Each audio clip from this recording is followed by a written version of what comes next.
Okay, apis smell, this is nothing more than made from bees. It's made from a bee. So what do you expect? It's made from a bee. This is what we call signature of homeopathic. So if you got stung by a bee, what would happen? Help me out. Swelling. What? Itches. Maybe rash. Rash, redness. Or definitely ill. Yes, you could get an allergic reaction, tightness of your, respiratory. So all those symptoms that we know are also the symptoms that the homeopathic will cover. So you see, you know a lot here. We just have to put things together. So if something happens, that doesn't have to be a bee sting. What else could cause that kind of reaction? What other things? Fire ants? Fire ants? Mosquitoes? Spiders? Mosquitoes? They all have similarities, don't they? So if you don't have anything else, what would you use? You'd use some apis that was made from bees. And it might not cover it 100%, but it will do you a whole lot better as opposed to doing nothing. And again, remember, always remember, because some people don't think of this, you can use it topically. And I love to put some of these in. I keep spray bottles in my house where especially my kids can get at them, because how easy is it to think, oh, go get the pills, or to grab that spray bottle and just start spraying. We're outside and all the mosquitoes got you, start spraying it, and your kids will love it. You can't really use too much. And my kids, now they're old, so, but even little kids love to do spray bottles. So guess what? It frees you up. Your little kids know, I'm going to get that spray bottle and spray it on my legs. So kids are already, as little kids, they're already learning how to use these homeopathics, and it becomes a habit, and then it moves from their childhood into their adulthood and their children. So you see, it can be really, I think it's really cool how we can start promoting this kind of thinking with our children, even when they're very small. And you can't really hurt it. I mean, I have one, I don't know if anybody here, but I use, has anybody heard of Rescue Remedy? Rescue Bach flowers, yeah. Rescue Remedy is not a true homeopathic, okay, because it's made from wildflowers. It's more of a mother tincture. But it works on emotional, and they have Rescue Remedies, 5 of the Bach flowers that work for like trauma too, when something's not working well. Well, I have some kids that come in my office. I have a little bottle in my office, and they love it so much because they know, they feel the energy, and they're like, I like this stuff, So they come in my office, and by the time they leave, they've sprayed the whole bottle, which is okay because I make it. Let me say this: if you're using Rescue Remedy and using it out of the original bottle, again, you can dilute it. Take another spray bottle, fill it up with water, and put about 5 drops of the Rescue Remedy in. So you'll make your original bottle go a lot farther. And with that spray the bottle, it's real fun for the kids. And you can put it on too. That's 5? 5, yeah. You said that, did you say that these could be going, my husband's a flight attendant, and they have bed bugs sometimes. Yeah. And another flight attendant just got one. Uh-huh. Now, if you took a bottle of this, of the pills, then he could make it whenever he Yes, needs he to. can. And, okay, but is the He got bit by it, like that, bit by? Then that's what he's got. Another flight Yeah, attendant. okay, that he yeah. knows, If it has the symptomology of Yes. this thing, that would probably be a good choice, the Okay. apis. Yeah. Okay. And you can take 4 ounces on the plane, right? Or 3 ounces, so you'll have Yeah, to 3 scale ounces. it down a little bit, maybe. You can, But their pills, you can get them in pill form, yeah, you right? could. The pills wouldn't be a problem, And and then they he wouldn't could just make it dilute. as he needed it. Yep. Okay. He could make it in a hotel room, even Got in it. a cup of water, just put it on with a napkin or something. Got it. Yes. 5 drops to how much water? Well, I make it like, it doesn't matter. Again, we're talking about homeopathics, but I like to get a small spray bottle from Walmart. That's a good way to make it. It's about 4 ounces, so fill it about 2/3 full and stick some in there.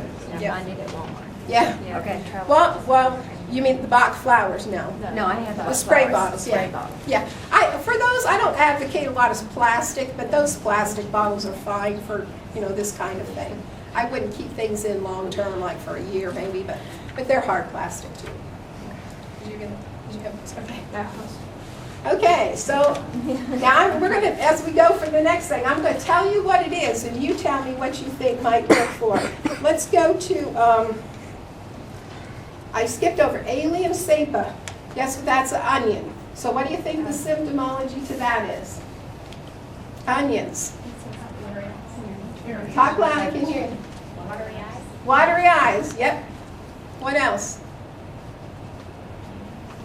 runny nose, burny, especially, face, you can get it's burny feeling. Okay, so onions. So when do you get that? When do you think you would use something like this? Before you cut an onion? Well, that's what you do, yeah. Yeah, maybe. Try this. I never did that. What else would where would you think of getting watery eyes, runny nose, burning? Allergies, good, okay? Or the cold that's more, up here, upper respiratory. You would see that. So this is a cold. This is where we're going to start seeing some, we'll call it individuality. Every cold is not created equal. If you take a cold that is more upper respiratory here, this is not going to do anything for you. You're going to say, why didn't it work? Well, it didn't match. It has to match what you're seeing in symptoms. So this one, the onion one, alien cepa, is that runny eyes, runny nose up here, the one that you're going to see here. And that's what it will work for. And this could be one of those, especially if it came on pretty quickly, this could be one you could be a little aggressive with, hitting it every 5 to 10 minutes for a few times and then starting to spread it out. And you probably will see things drying up. Now again, it'll come back. It's not going to fix it right then and there, but it'll come back maybe in a few hours and you start the process over. But after a few times like that, then it will be completely gone. Okay? We'll go down through the list. We have arnica, we already talked to you. And again, let me say, if you don't have any homeopathic in your home, you should have arnica. And look it up on the internet, you'll be amazed what it can do for you. Belladonna is that fever that we talked about that's definitely red face, red ears, red nose, lips. It also has a headache to it too, but that's a little bit different. Yes, ma'am? So if the fever doesn't present itself that way, you wouldn't It won't use work. Nope. There's other ones, and we'll get to some of those. Okay, bryonia. This is more of the intense, more migraine headache that's just not going away. And this is the one, I don't see this as much. Usually people come and say, I have migraines, and we use this, okay? You don't usually have that one headache in a year that's going to present like this, but you never know if you're exposed to something that just creates it. This is one, though, if you have migraines and things like this, it can be very powerful. But this one works better. If you have migraines, you're going to know what I'm saying. You usually have what I call the aura. You start getting that head, the band around the head, or light starting getting fuzzy. If you take it then, before the actual headache comes on, that's when you can almost ward it off, especially if you lay down and you wake up and the headache might be gone. But this is very powerful for migraine headaches. Usually when you have the headache, though, it's not going to take it magically away. So if the headache comes on like a hit in the back of the head, this is not going to happen? Probably not. No, this is Or that sinus. banding pressure, like, I got to go close my eyes, get out of the light. Yeah, Doesn't not going to work work. that way. No, Yeah. mine comes like a chomp on the back of my neck. No, that's probably different. It's a migraine. but Yeah, it's a different well, chomp. that's a different kind of migraine. The typical symptoms that you see with a migraine would be more like this, though. Okay, calendula, this is another one. This is probably a close second. Calendula is for scratches, cuts, not deep ones, but more surface that most kids are going to get. Abrasions, if they, get some kind of rug burn or something like this. I tell this story, my kids will verify it. We were tearing down a barn one day, and my husband was pulling on it, and somehow he pulled it, and it ran down the front of his face. He just peeled back the skin. But it was more of an abrasion. It wasn't deep cuts. But this was on a Saturday, and we went to church. I don't know if we were still going to, or we're still going to Harvest. Went to church. Of course, everybody was like, what did you do? I mean, his face was peeled down. It was horrible. But of course, when we went home, we went right home. We started putting this all over his face, dunking his head in it. Yeah, get in that water. By Thursday, now, and this is how powerful things, if you ever see how this works, you'll never go back to doing the regular stuff again. By Thursday, he saw those same people again, and they're like, what did you do to your face? Because it was almost gone. Now, of course, we were very aggressive, and we were able to do that. But you've had kids, right, fall on their knees and just peel back the skin. We're talking from Saturday to Thursday, he basically didn't have anything on his face.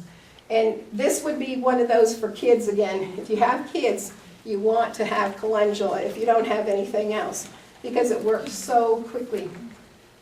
Go ahead. The two that I'm familiar with are arnica and calendula, and they actually have those in, you know, you can buy them as a gel in the tube. Would you not recommend those? Well, I'm going to talk about that a little bit about combinations. Okay. And we'll talk about that. I personally, I'll say right here, I prefer the one remedy that matches well, because you're going to go a lot farther with that. Now, sometimes you do combine them in that you do one, then you do other. But to combine them, well, I can talk about this now. If you go in, Highlands is one company that has like combination remedies. So if you go in there and you'll see on there about teething, okay? Now if you look at that, you're not going to see chamomile by itself. You're going to see chamomile and there's some other ones.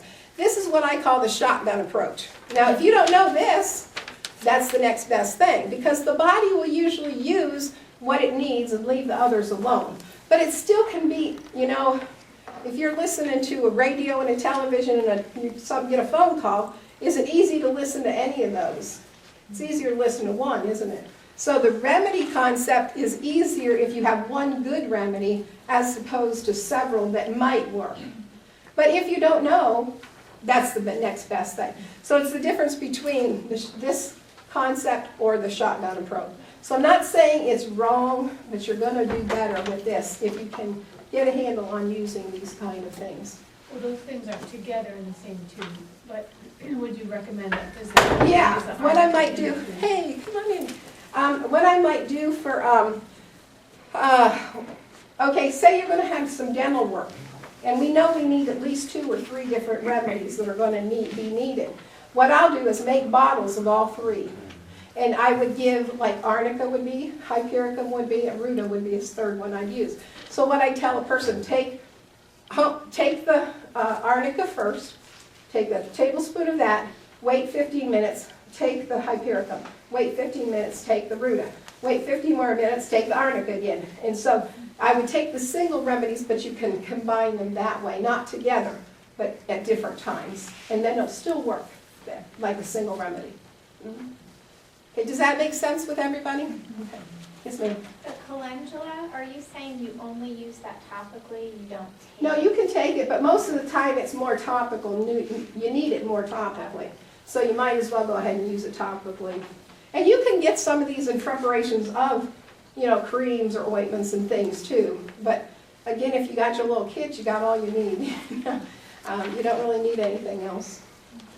Okay. Cantharus, that's for burns. This works for burns, like stove burns. It also works really good for sunburn. And there's another place where you can get your little spray bottle.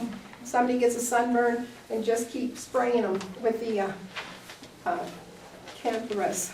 Chamomile is great. That's for restlessness. That would be a lot for babies. And again, we've used chamomile tea. You've probably heard that. But this is, again, even more powerful because it's homeopathic and it's really acting on that deeper layer. You still can use the chamomile tea, that's fine too, but this will work. The teething pain, topically, again, putting in water, rubbing it on their gums as opposed to just giving them a pill, that sometimes works a lot better too. And you can even, on the outside, if you had spray, you could spray it on their face a little bit, that way it's going to soak in, it's still going to affect some change that way, depending on how young the children are.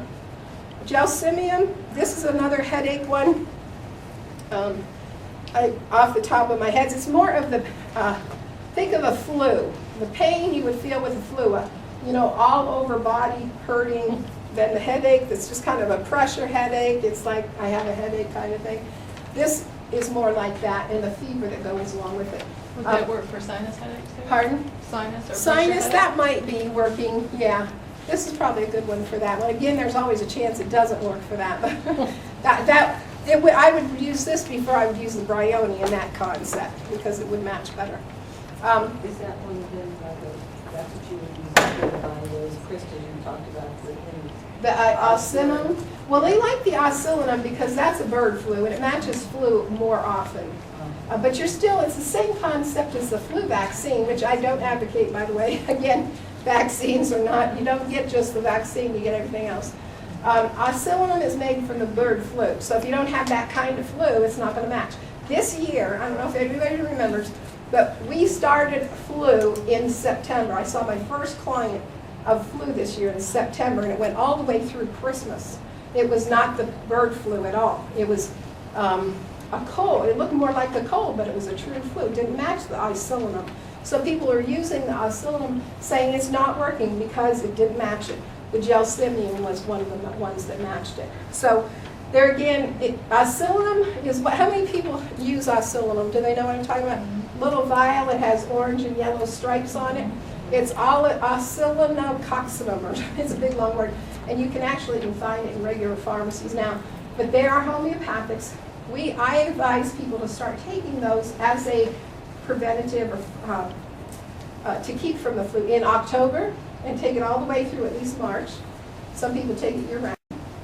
But again, get one of those out of the bottle. The bottle will say take the whole bottle. Take one out of the bottle, put it in a mason jar, give your whole family, your friends, anybody that stops by, give them a tablespoon once a month. And that's like a prophylaxis. We do it once a month. It's OCC. OSC. OSC. ILL. It's like oscillococcinum.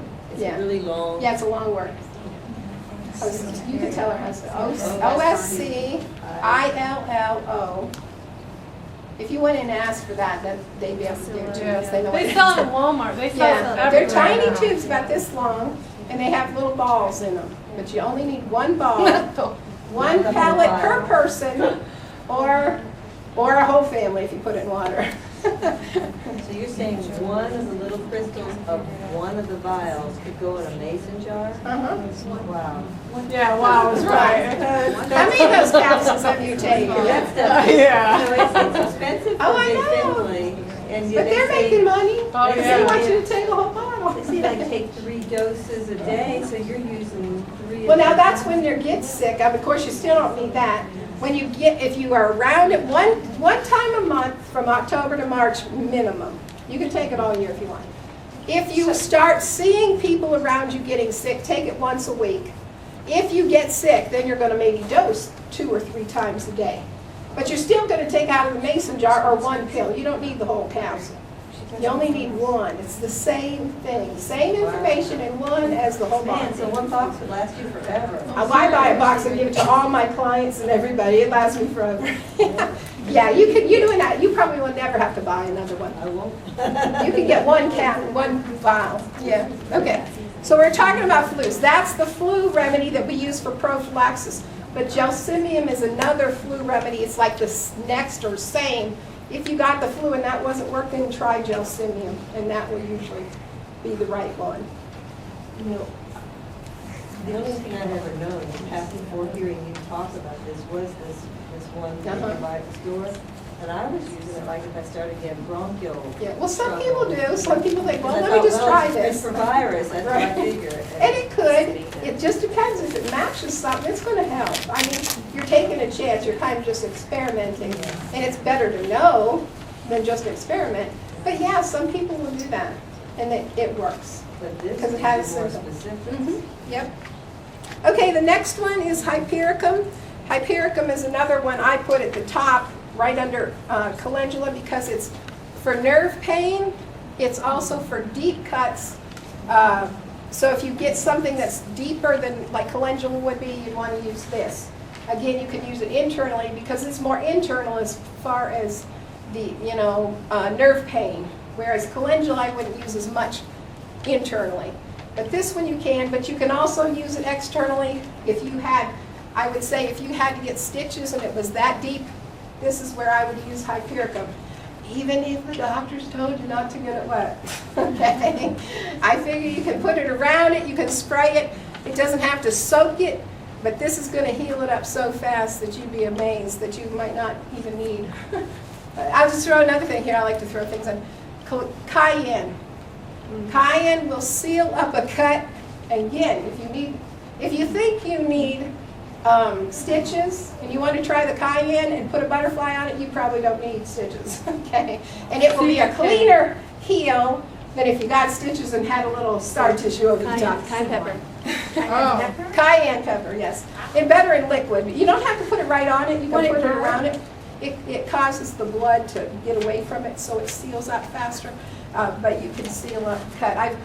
I've seen people that had gashes, and they brought them together. It just pulls it right together. If you hold it, it'll seal. But that would be great for a hemophiliac, wouldn't it? No, the hemophiliac would not be good because it's actually causing your blood to be thinner. But for heart people, to clean your blood generally is a great Seals, tonic. that would be putting pressure on the blood, making But the that's a blood little different. cease. Their blood doesn't clot though. We're Right, talking about but blood that's- clotting. Right. But their blood, I would not use it with them. I don't know if I've read that, but I would not use it with them because it's making the blood thinner to do that. And they would not, that would be a bad thing for them. So for them, I wouldn't try that. But anybody else? I have a question about the nerve pain. Does that include neuropathy? It could, take it internally. Would that have an effect on nerve temperature? Probably not, especially in these low doses. Maybe in the higher we can.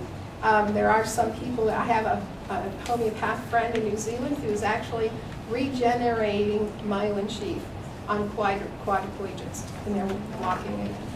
I haven't had the opportunity, or I'm not sure that I really tried to do those kind of things, but there are things. But when you're talking about that, you're talking about a chronic, deep-seated, you'd be up in that 1 Ms, 10 Ms, 50 Ms, and you wouldn't want to be doing that kind of stuff. But there might be some possibility.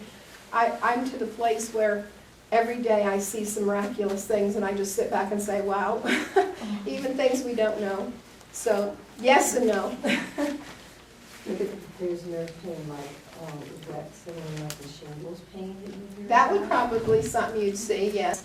Sometimes you gotta, but some nerve pain, you gotta ask, okay, what's the pain coming from? Even though it seems like nerve pain, if there's inflammation involved though. And sometimes you have to do other things for what's inflammation as opposed to a true nerve pain that's nerve. The shingles has the Yeah. rash type. And it That's might more work. inflammation maybe. Yeah, I think it would be more inflammation, because I think it's on the nerves, that it gets on the nerves, because that's bacteria? Maybe it's bacteria. Okay, so Ipecac, I'm sure everybody's heard of that one before. What do we do with that one? Yeah, we cause people to throw up, and that's what it does. It causes people to throw up. So what would you use it for? Poison. To get rid People of, throwing up, you know. And I know that's like, why do we want to do that? Well, but really, why are people, here's another concept that we're getting into, the opposite. When we get that concept, what is our body trying to tell us? that's something we don't need. We don't need and we got to get rid of. And what did they tell us? Stop that as soon as possible. So what did that just do? It shut off and eliminated what your body was trying to do to get it out. So Ipecac would be the thing. Yes, it can help you stop throwing up, but it's not going to stop your body. The body is not going to allow it to stop until it's needing to. And if you still got something it's got to get rid of, it's going to keep that going. Now, if you take something over the counter and stop it, well, I'm sorry. That's not what you want to do. That's what I get. I get phone calls from moms. My child is throwing up. I'm like, and what's the problem? So, unless it goes on for several days. Yes, Yeah, ma'am. and if you keep doing the dry heating thing, could taking the charcoal tablets maybe help your body eliminate what it's trying to If get it's rid of? doing that. This might be a better place for that. Ipecac or Nux vomica is another one. Vomica gives you an idea. And sometimes when you're doing that, it's not really productive and you need to stop that. One of these would probably help for that. Okay. Lachesis, and some of these are great. It's actually made from the venom of a snake. And like we would never want to put actually poison in our body, but these are potentized and they carry an information. This Lachesis specifically works great on snake bites. Of course, in this area we have some poison snakes around here. We have copperheads, we have rattlesnakes, moccasins, and coral snakes actually.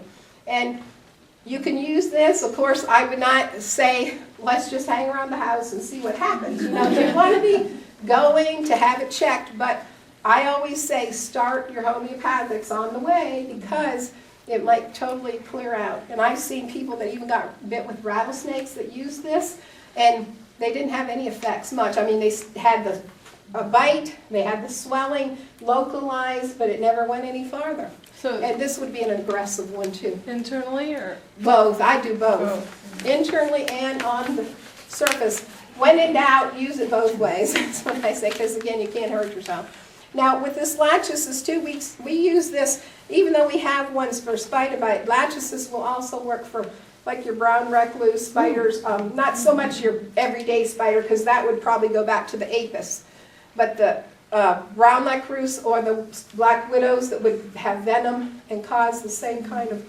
issues, those would go for those. Because most people, we do use tarantula as another for spiders, but most kits don't have that in there. I don't quite know why, maybe because lachesis works so well. But Tarantulas can't bite.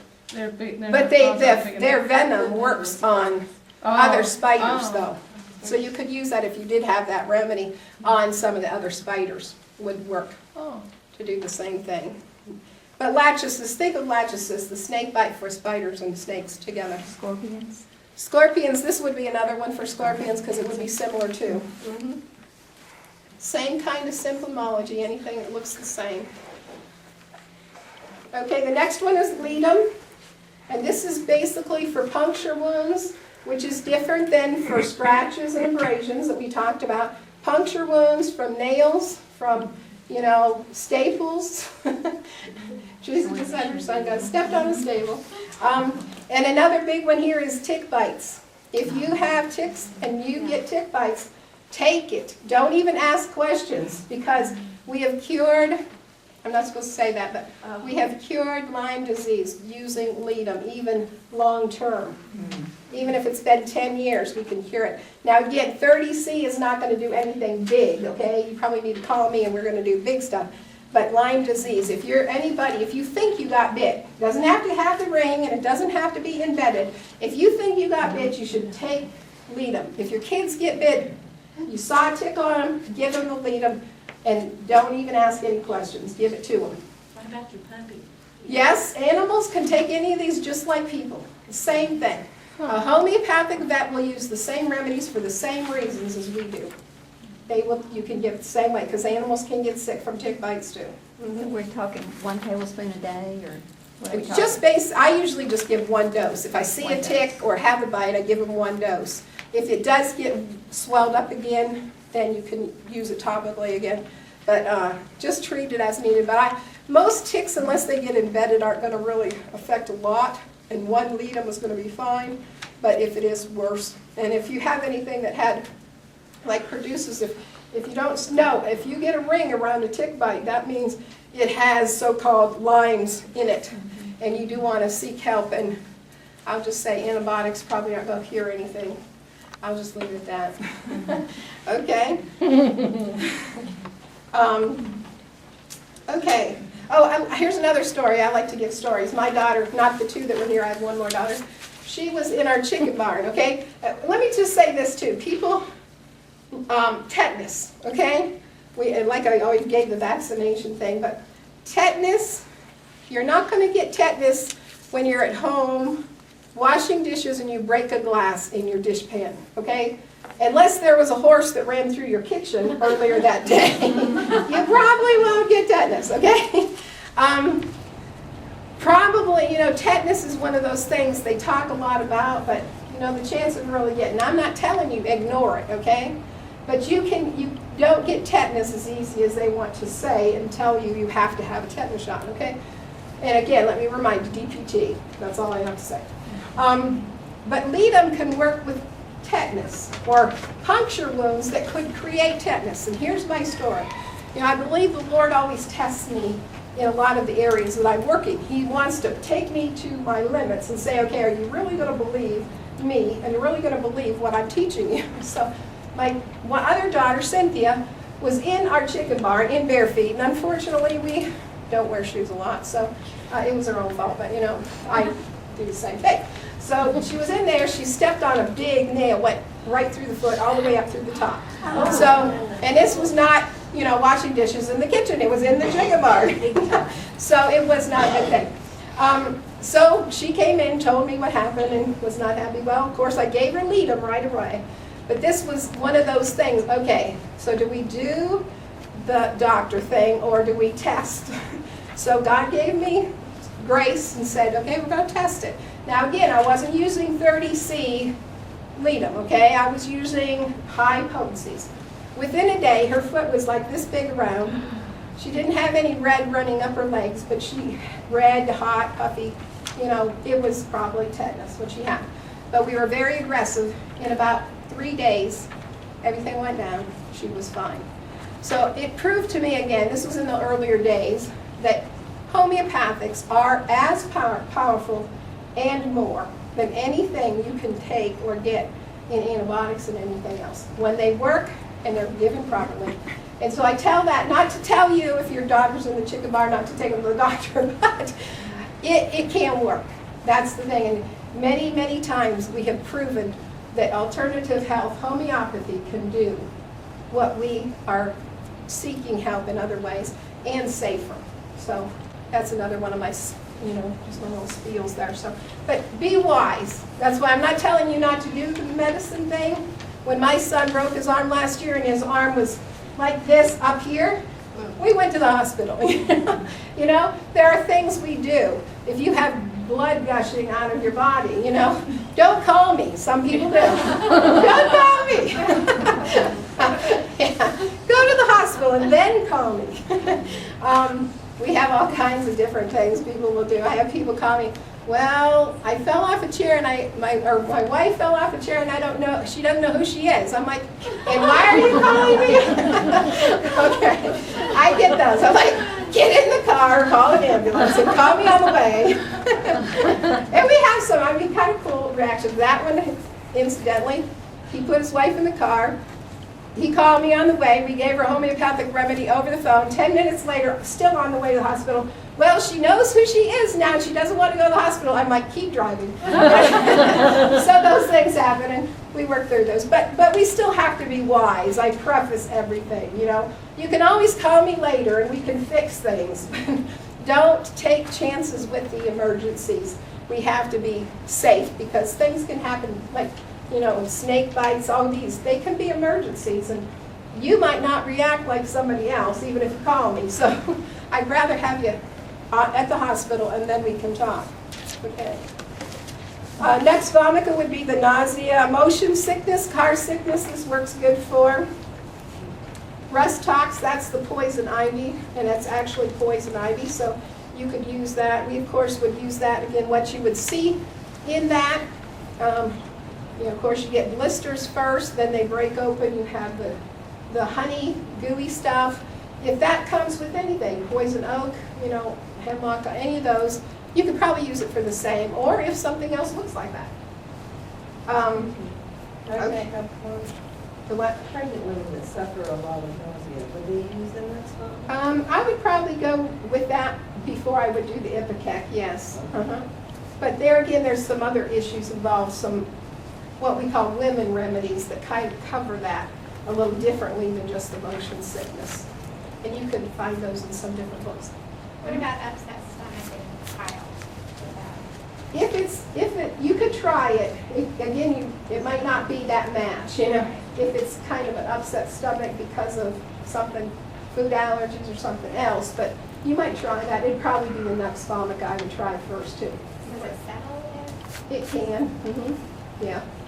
But sometimes there's maybe if it happens repeatedly, it might be an underlying thing, even like emotional things. Sometimes kids get upset emotionally, and that's what hurts for them. So this might not be a good remedy. That's where you might try the rescue remedy that we talked about a little earlier. Right. To do that. Okay. Ruta, that's another one of those good remedies up there in the mix. This would be for like sprains and strains. Arnica is your first defense, but Ruta's the next.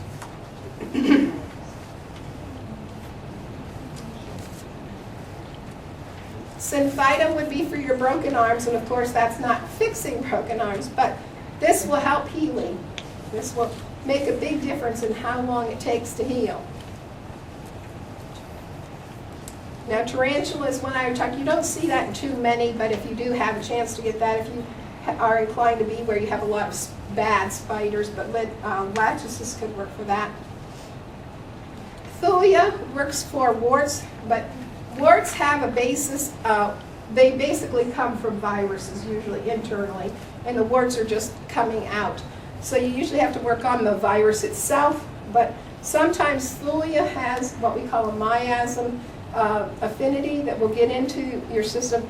These aren't quick though. This takes anywhere from 4, 6, 8 weeks if they're going to work. But you have topically 2 or 3 times a day and consistently every day, and then they will usually go away. And I know today they like to take them off and stuff, but a lot of times taking them off externally is not changing what's on the inside, so they might come back. Some people say, well, they didn't come back, but maybe where are they now? You know, if they're not on the outside, maybe they're in your kidneys. So we always, I mean, these are how things we got to think about these things. Just because they're not on the outside does not mean they're still active somewhere. So do you take them? Internally and externally for those. Both, okay. Yeah, I would do both for that because that's where you're trying to heal up internally. And then Utica urens is another sunburn burn remedy. I like cantharus better, but if you had that in a pinch, then that would be another one. Okay.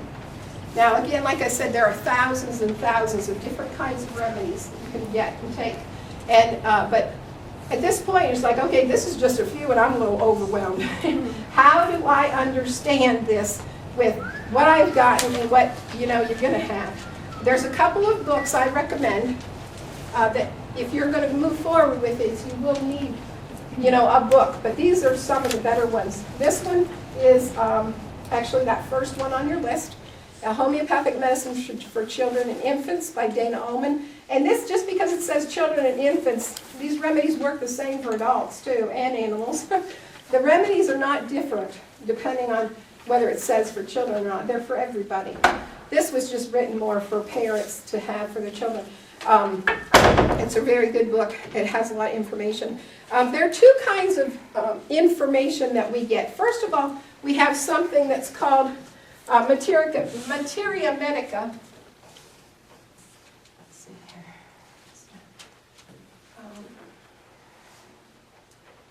Okay, well, I'll just go ahead. This has a small one in here. A materia medica is what gives you, say, like the rust tox that we talked about. And it would give you rust tox, and then it would explain all the symptomology that goes with that. Now, as you see in some of these books, there's a lot, 2, 3 pages. But that's all the symptoms that I've been talking about. We're targeting some of the high priority symptoms. But you can get books that just cover many things. In the back of this book, you have that too. Or for each one, actually. Let me see. Here's one. Let's do the one everybody's more familiar with. If we're talking about fevers.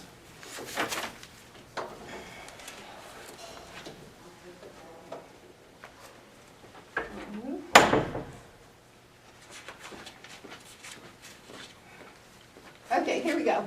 So here, one of the categories here in the front is called fever.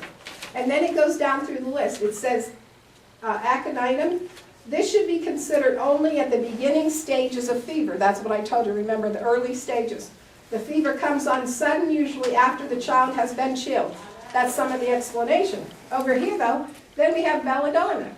When children have a sudden onset of high fever with flushed face and red lips, okay, and it gives you a little thing. But it also goes down through and it says ferrum phos, that's like aconitum and belladonna, this remedy is given at first stage.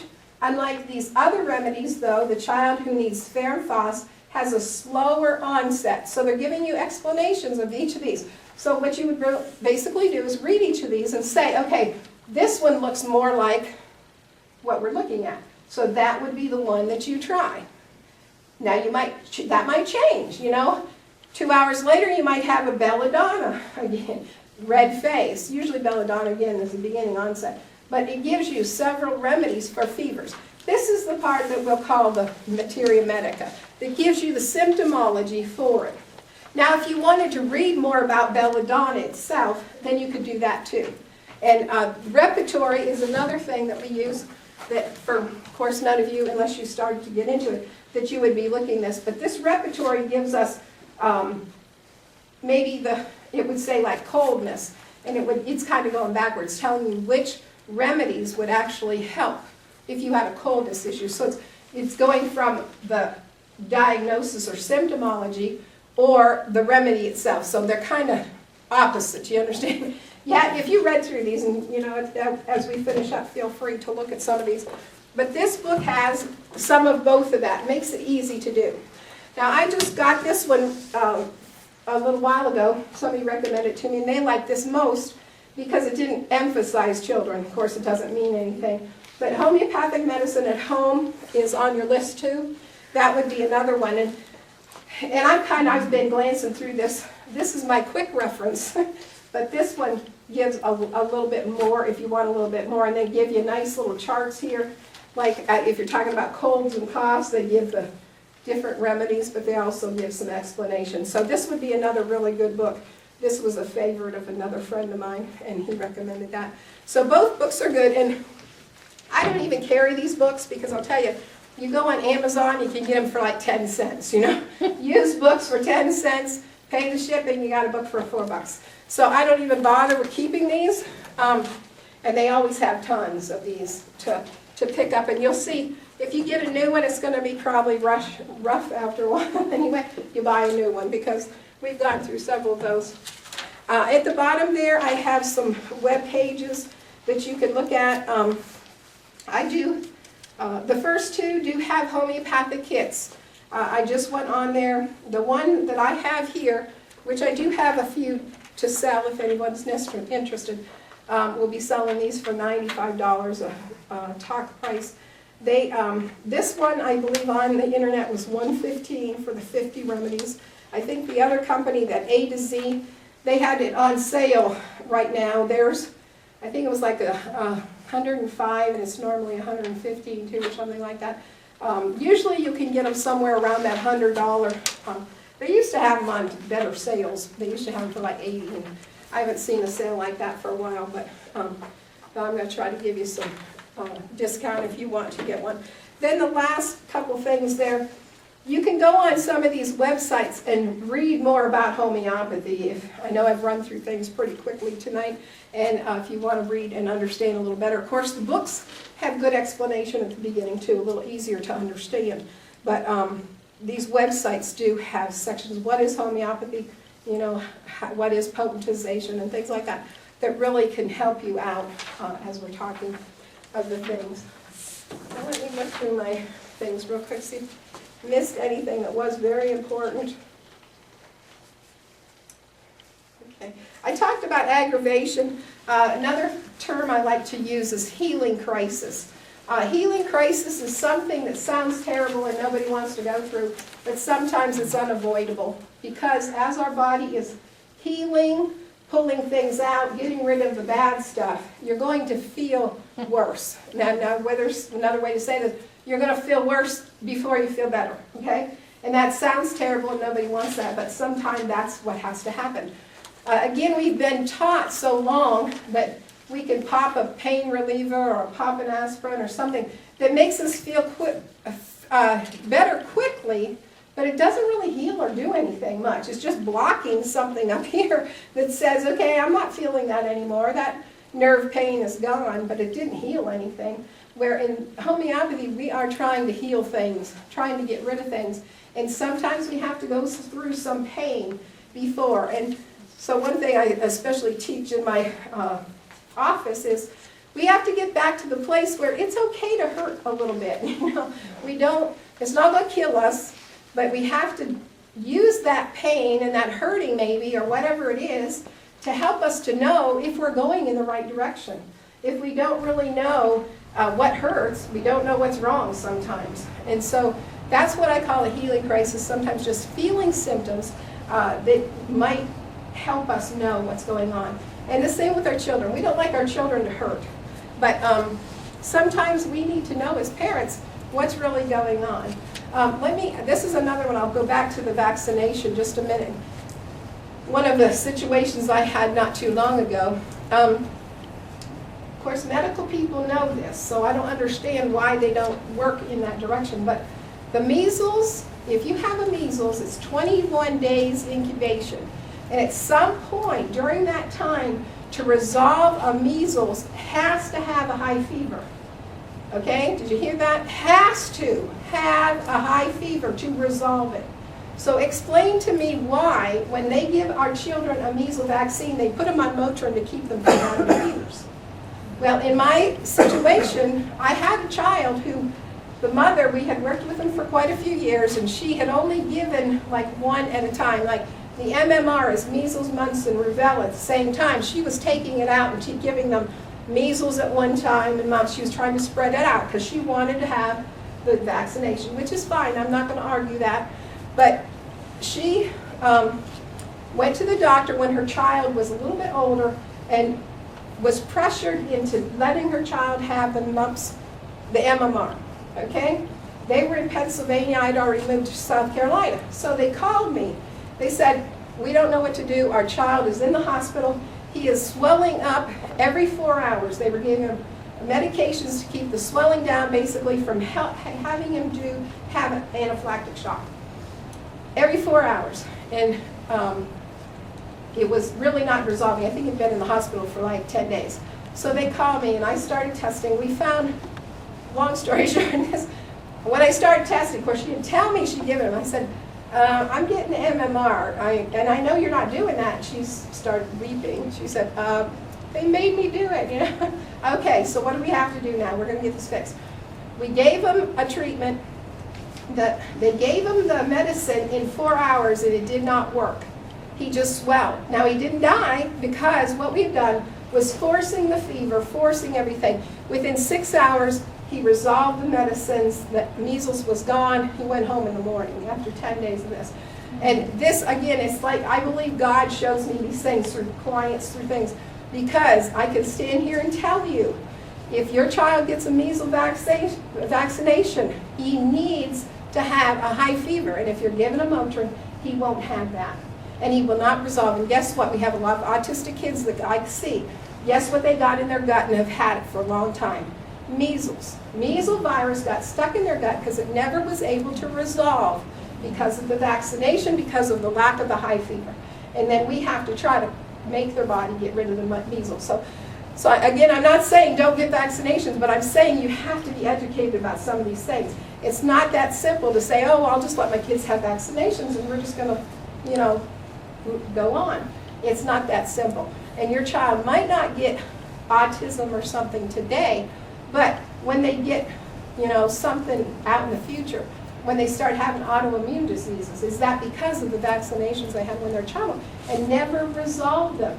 I'm sure there's people sitting in this room who have the virus or bacteria they maybe have gotten from a vaccine back way ago that got stuck in your body. It's still living in you because it could not resolve or it couldn't complete its action. And that's one thing that can happen. And I know that's not technically homeopathy, but you know, I'm pretty passionate about that, and I need to educate people as we go too, because I'm sure most people would never know that because the doctors won't tell you. But you have to be educated that these are things that could happen and do, and then they become chronic issues too. Okay. All right, so we have some things up here, and you know, I know we got, it's not quite 7, we have to be out here by 7:45. I'm willing to stick around, answer questions. We can do it openly, or if you have questions you want to just ask me privately, that's fine.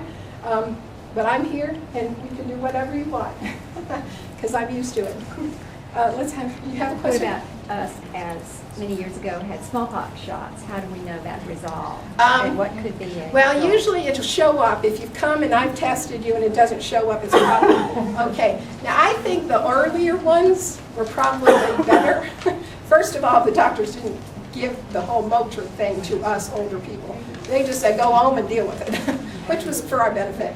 Also, they were only giving one at a time. That makes a big difference.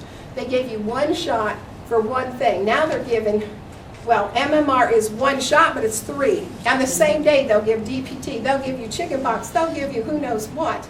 All in one. Some kids are getting as many as 12 and 14 individual things in one time.